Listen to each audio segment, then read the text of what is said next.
J'ai rencontré la peinture vraiment par hasard à Soulac, justement, Médoc. Et il y avait un monsieur qui peignait des aquarelles, très sympathique, Adrien de Bourgogne. Et je grattais ma guitare devant son chevalet de peinture aquarelle pour touristes. À le voir peindre ses aquarelles, je me suis dit, ça a l'air simple, est-ce que je peux essayer? Je n'avais jamais dessiné ni peint de ma vie.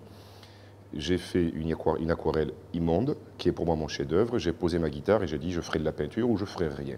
Autodidacte à 120%, j'ai toujours refusé les écoles, quelles qu'elles soient, que je ne peins qu'avec des techniques anciennes, parce que pour survivre, je travaillais sur des chantiers et je récupérais du ciment, du sable et des choses comme ça. Qui plus est, comme je suis né dans les vignobles bordelais, j'avais aussi toute la terre de certains vignobles bordelais, que ce soit le calcaire, la terre jaune, les ocres jaunes, la lie de vin qui fait le rouge.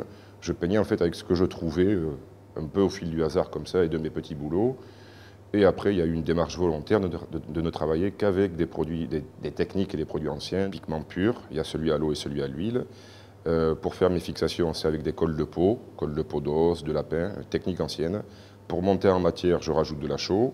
Si je ne veux pas monter en matière, je rajoute que de l'eau et pas de matière. C'est l'équivalent des tubes d'acrylique en matière ou de gouache sans matière. Et après, je contredis mes émulsions avec des huiles de vernis pour bois. Et comme ça fait huile, eau, eau, huile, et je fixe tout au chalumeau. Comme ça, je contredis mes émulsions. C'est un laboratoire de recherche, il y en a partout.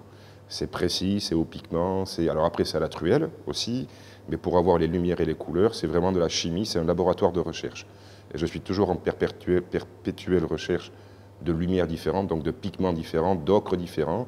Tous mes amis ou pas qui voyagent me ramènent des terres, de la terre d'Éthiopie, de la terre de Sienne, de la terre de Tenerife, de la terre de Pauillac. Déjà pour moi, Granta, elle est sincère. Je pourrais faire des répétitions, des photocopies. Je ne refais jamais deux fois le même tableau. Ceci étant, il y a toujours un sujet qui est vraiment récurrent, c'est le carré. J'ai rajouté le cercle pour lui donner un mouvement au carré. Et donc le sujet récurrent, il est toujours là. Ceci étant, dessous, il y a beaucoup de partitions de musique, et ça me regarde. Et on ne les voit pas forcément, on les voit très peu. Et quand on les voit, c'est vraiment, on voit très très peu. Des fois des visuels féminins en l'occurrence, des gens que j'aime, ou des écrits de certains peintres que j'aime beaucoup, sur lesquels après je travaille, je monte ma couleur et ma matière et ainsi de suite. Mais comme ça, là, moi je sais au final que c'est dessous, et c'est ce qui pour moi fait respirer tout le tableau. Je trouve que j'exprime beaucoup moins de sentiments en figuratif qu'en non figuratif. Personnellement, enfin, je trouve que je vais chercher beaucoup plus loin au fond de moi, dans le non figuratif que dans le figuratif. Ça me cloisonne le figuratif, ça me ferme. Et si ça me ferme, ça ne me va pas. J'ai toujours dit que le tableau, une fois qu'il était peint, mais même à l'atelier, il est fini, il ne m'appartient plus. Vraiment, il ne m'appartient plus du tout.